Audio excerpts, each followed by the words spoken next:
Hello everyone. In this session, we'll be discussing about the fourth form of business organization, which is joint stock company. Now, what is a company? A company is an artificial person having a separate legal entity.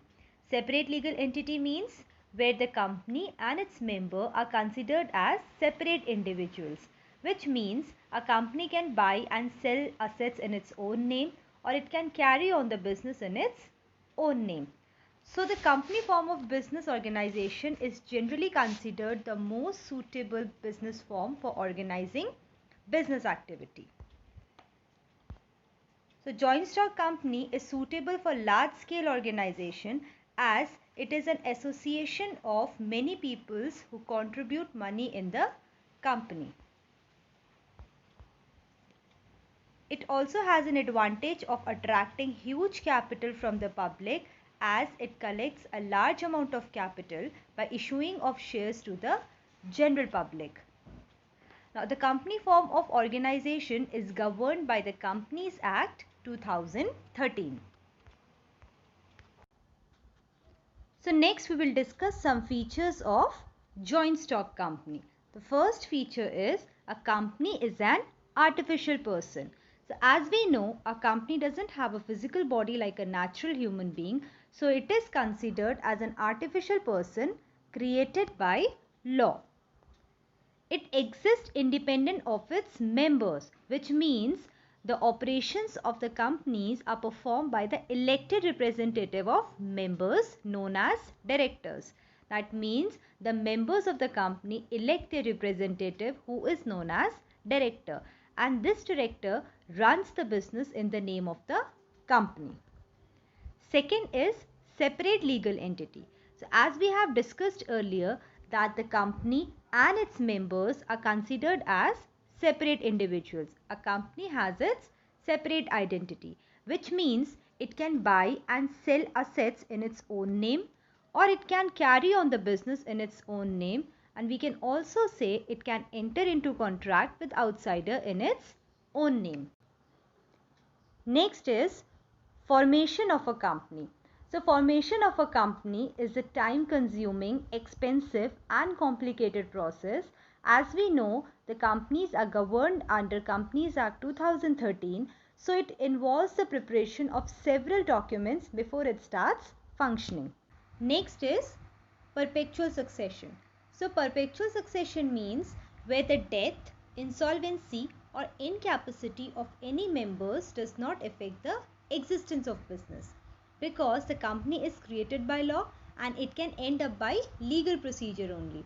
So perpetual succession is generally based on the principle that members may come and members may go, but the company goes on forever, which means the life of the company can come to an end through legal procedure of winding up. Next is control. So the company form of business is owned by the shareholders. Now who are these shareholders? See, the company issues the share to the general public and the general public subscribe to the share. So when the company allot these shares to the general public, they become the shareholders of the company. So these shareholders elect their representatives who are called the directors, or we can say board of directors of the company. So the board of directors manage and control the activities of the company by appointing the professional experts. So we can say that the company form of business is owned and controlled by the board of directors. Next is liability. The liability of the members of the company is limited to the extent of their share capital contribution in the company. For example, if a person has purchased 1000 shares of rupees 10 each, then his liability is limited up to rupees 10,000 only. Next is common seal. So as we know, company is an artificial person. So being an artificial person, the company cannot sign. So therefore, there is a need for common seal with its name engraved on it. And we know that the activities of the company are carried out through the group of people, or we can say the members of the company. So anyone acting on behalf of the company can make use of the common seal in place of signature. Next is transferability of shares. So what are shares? Shares are the capital of the companies which are divided into small units. So shares of the company are freely transferable by its members, and the shareholder is free to withdraw his membership from the company by selling his shares.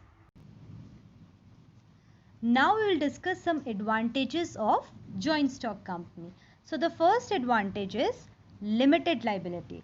So as we know, the members of the company's liability is limited to the extent of the capital contribution of the company.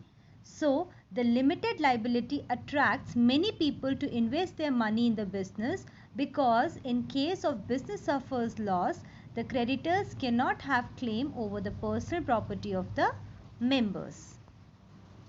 Next is large amount of capital. The biggest advantage of company form of business is that it can collect a large amount of capital by issuing the shares to the general public. So the people having small savings can also buy the shares of the company, because the value of share is very small. And apart from share capital, the company can collect the funds by raising the loans from the financial institutions. Next is growth and expansion.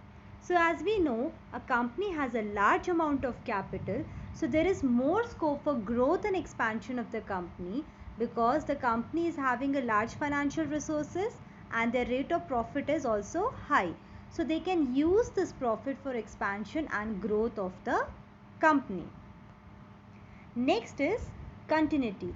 As we have already discussed, the company form of business enjoys perpetual succession, which means the company can end by the legal procedure only.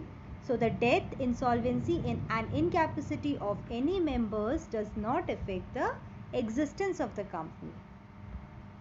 And the last advantage is public confidence. The public has more trust on company form of business compared to partnership. Why? Because the company publish their annual accounts, annual reports. So based on these annual reports, the general public knows the financial soundness and profit earning capacity of the company. So they can plan to invest in the securities of different companies. Whereas the partnership firm does not publish their annual accounts or annual reports. So there is a risk to invest in partnership firm. At last, we will discuss the disadvantages of joint stock company. So the first disadvantage is complexity in formation.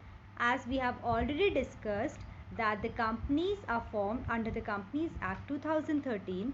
So there are many legal formalities, many documents which have to be completed and which have to be prepared. So it is quite expensive and it is complex to form the company form of business.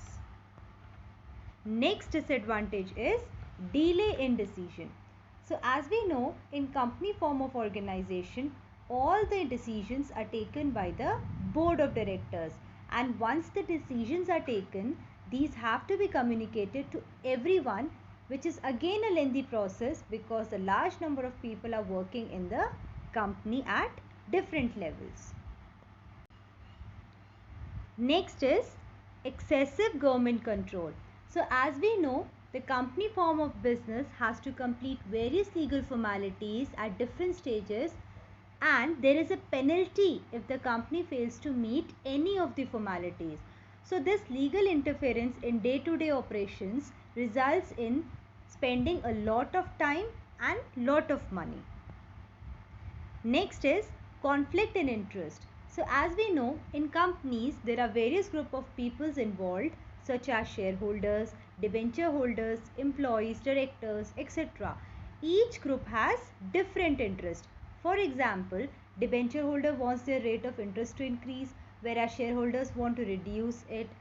So there is a possibility of conflict between various groups. So the last disadvantage is oligarchic management. Everybody wants democratic setup in the company form of business, but this democratic setup exists only on paper. In real practice, the company is in hands and control of few peoples, that is directors. as the directors have the complete control over the company. So we have completed the fourth form of business organization. We'll continue with some more form of business organization in the next session. So that's all for today. Thank you.